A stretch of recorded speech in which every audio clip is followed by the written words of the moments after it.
गिबियावनो रुंसारि अजित नारायण बसुमतारीनि जिउमानि सदगतिनि थाखाय आङो आफा बोराइ बाथौनि खाथियाव आरज गाबदों।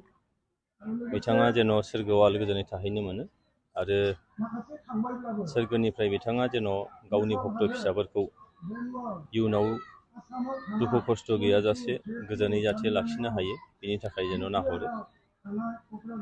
आफा बोराइ बाथौआ जेन' भक्त फिसाफोरखौ मोजाङै खांलाङो, आं बेखौ मिजिंथिदों आरो बेखौ मिजिंथिबावदों जे दिनै बिथांनि एबसेन्सआव, बिथांनि गैयैयाव जायफोर भक्त फिसाफोर दङ, धोरोमनि रिथि निथि आसार आखुखौ लानानै बे धोरोमखौ जेन' गेवसारनायाव, फोसावनाय फेहेरनायाव जाहाथे मोजाङै खामानि मावलांनो हायो, बेखिनिखौ मिजिंथिबाय। बाथौ धोरोमा गोजामसिन धोरोम बर'फोरनि, बिनिनो अजित बाथौआ मोनसे दालाय आरो बिथांनि बे फोरोंनायनि गेजेरजों गोबां भक्त फिसाफ्रा दिनै बे धोरोमजों लोब्बा जादों आरो बे धोरोमाव थानानै गाव गावनि न'खरनि मोजांनि थाखाय निस्सय बे धोरोमनि गेजेरजों बोर मोननो हादों आरो बेखायनो दिनै हाजार हाजार भक्त फिसाफोरा अजित नारायण बसुमतारी बिथांनि फोरोंनाय सानथौ सानस्रिजों लोगो जाफैनानै गाव गावनि न'खर आरो गावखौ दैदेननायनि थाखाय बे धोरोमखौ ग्रहण खालामदों आरो बेबायदिनो मोनसे गोजोननाय, न'खर गोजोननाय, बेक्तिगत गोजोननाय, बे बाथ्राखौ हयथ' बिथांमोनहा मोननो हादों। बिथांनि माखासे जिउ जारिमिन, माखासे लिरथुमबा लिरनानै दोनजानाय जादों, बेवहाय माखासे सेबखांनो थाखाय सरकारनिफ्राय माबायदि अलरेडि जोंहा दहाय रनजित बसुमतारी मानगोनां EM बिथाङा माखासे खोथा हयथ' निस्सय बुंलांबाय, बिनि थाखाय मा खालामनाय जागोन जाया। आंबो जितु सरकारनि दोलोजोंनो दंफायो, निस्सय बिथाङा होलांनाय जिफोर बाथ्रा, बे बाथ्राखौ जाहाथे जोङो गद गदै मावनानै दिन्थिनो हायो, बिनि थाखाय निस्सय बेखौ नाजानाय जागोन। बेखिनि बेनि गेजेरजोंनो आरो मोनसे दिनै जोंनि माखासे लाइमोनफोरा माखासे धोरोम बिथिङावहाय बाहागो लायालासिनो माखासे गोबां बिदिनो एन्टि ससियेल एक्टिभिटियाव माखासे बाहागो लाबाय थानायखौ नुनो मोनो। बेनि सोमोन्दै बियो जोंनि न'खर अबस्था एबा बेबस्थाजोंबो सोमोन्दो दङ।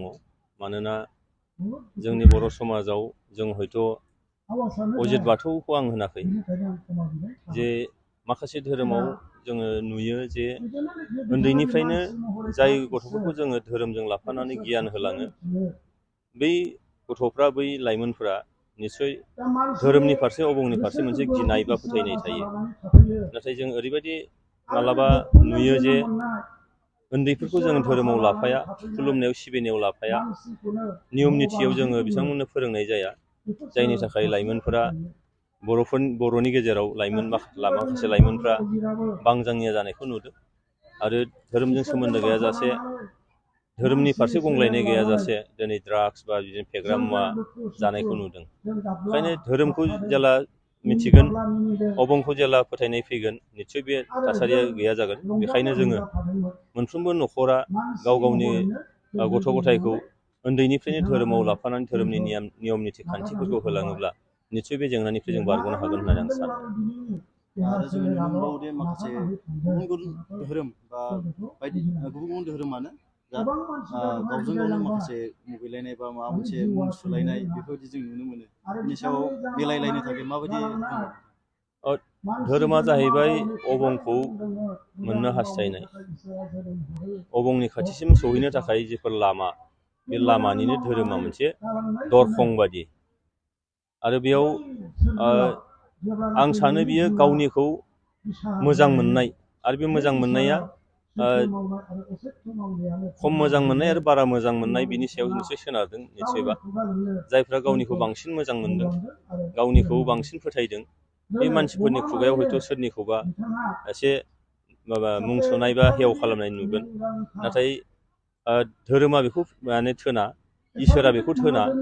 मानोना लामाया आलदा आलदा जानो हागौ, दरखङा आलदा आलदा जानो हागौ, सहैनांगौआ बे सासे मोनसे जायगायावनो।